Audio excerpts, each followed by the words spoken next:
What really comes to mind when you hear the word Islam? It's a question that's surrounded by a ton of curiosity and, let's be honest, a lot of misunderstanding. In this explainer, we're going to get right to the heart of its core principles, aiming for nothing but clear, direct understanding. Have you ever found yourself wondering what Islam really is? Is it just a faith, a culture, a list of rituals? And what about all those challenging questions that pop up in conversations all the time? Well, today, we're going to explore that. And just to be clear, our goal here isn't to start a debate or to tell you what to believe.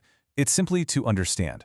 So whether you're someone looking to deepen your own knowledge or you're just curious about the facts, we're going to focus on getting to some clear, simple answers. All right, so here's our roadmap for today. We're going to start with the meaning of the word Islam itself. Then we'll dive into the core beliefs about God and guidance. After that, we'll look at the practical side of things with the 5 pillars, tackle some of those big questions head on, and then wrap it all up with the central message. Okay, first things first. To really get a grip on Islam, we have to start with the name. What does the word itself actually mean?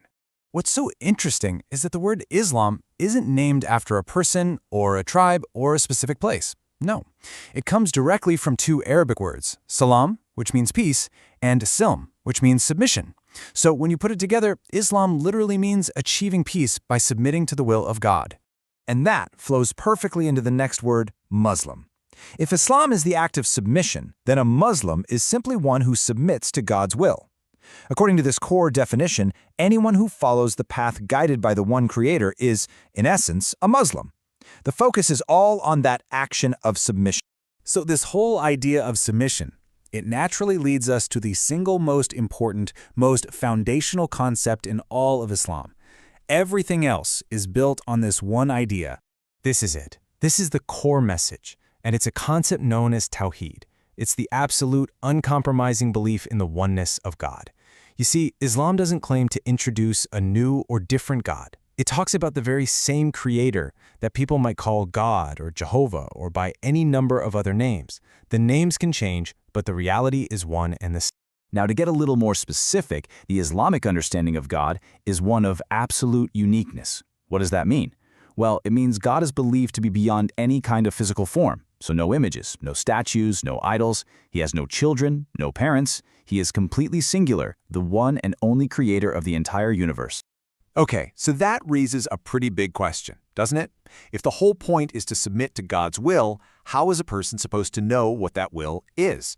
How does that guidance actually get to us? And this is where things get really fascinating. Islam doesn't see itself as starting from scratch. Instead, it views itself as the final chapter in a long, long story. Figures you definitely know, like Adam, Noah, Abraham, Moses, and Jesus, are all seen as prophets and messengers from that same one God. Prophet Muhammad is considered the final prophet in this very long chain, sent to bring that original, universal message back to its purest form. The scripture that was revealed through him is, of course, the Quran. But here's the key part. The Quran describes itself not as a book just for Muslims, but as Huda Linnas, which means a guidance for all of humanity. A really helpful way to think about it is like a life manual. Its whole purpose is to be a guide on how to be a better human being. And not just in a spiritual sense, but in every single aspect of life, from how you treat your family, to how you conduct business, to fighting for social justice.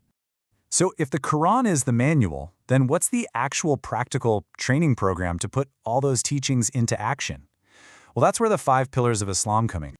So let's quickly walk through them. First, you have the Shahada, the declaration of faith. Second is Salah, or prayer, which is a way to connect directly with God 5 times a day. Third is Zakat, a type of charity where 2.5% of your savings is given to those in need, not as a donation, but as their right.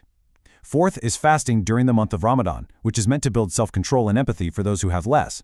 And fifth is the Hajj, the pilgrimage to Mecca, where everyone dresses in simple white clothes to show that we are all equal before God. These 5 things together create the basic framework of the faith. All right, so now that we built that foundation, let's use it to tackle some of the most difficult questions and, frankly, some of the biggest misconceptions that people have about Islam. And we have to start with the elephant in the room. This is maybe the most charged question of our time. So instead of opinions, let's just look directly at what the source text actually says. Wow, this verse from the Quran is about as clear as it gets. It says that taking a single innocent life is like killing all of humanity, and saving one is like saving all of humanity. It places an absolutely immense value on every single human life. And what about that word jihad? You hear it all the time, and it's almost always translated as holy war. But is that what it actually means? Well, the literal Arabic meaning is to strive or to struggle. And according to Islamic teachings, the greatest, most important jihad is the internal struggle. The struggle against your own ego, your own bad habits, and your own inner demons. Next up, another huge question that always comes up. Was Islam spread by the sword? This gets to the idea of forced conversion, so let's see what the Quran says about making people believe. Well, the answer, once again, is direct and crystal clear. There is no compulsion in religion. The principle is that real faith has to come from a person's own heart and mind, from their own conviction. It can't be forced. Now, what about women's rights? This is a huge topic, but if we go back to the original Islamic texts from over 1400 years ago, and you have to remember the historical context here, we find some really foundational principles. Things like a woman's right to an education, the right to own her own property, and the right to choose who she marries. On top of that, you have sayings from the Prophet Muhammad like, "The best among you is the one who is best to his wife," and the famous one that places incredible value on mothers, "Paradise lies at the feet of your mother." So when we take a step back and we put all these different pieces together, what's the big picture that starts to form? What's the true essence of this path? I think this one teaching really sums it all up. It says a person's faith isn't even considered complete if they're full while their neighbor is hungry, and it makes a point to say it doesn't matter what that neighbor's faith is. It's about shared humanity. So, to bring it all home, the core message we've seen is presented as one of peace, based on a personal submission to one God. Its guidance, found in its scripture, is meant to be a code for living a compassionate and just life in every single thing you do. And so, I'll leave you with this final thought to chew on. If one bad doctor's mistake doesn't make us throw out all of medical science, why should the terrible actions of a few individuals define an entire faith that's followed by nearly 2 billion people around the world? It's a critical question to ask about any group. Thanks for joining me on The Explainer.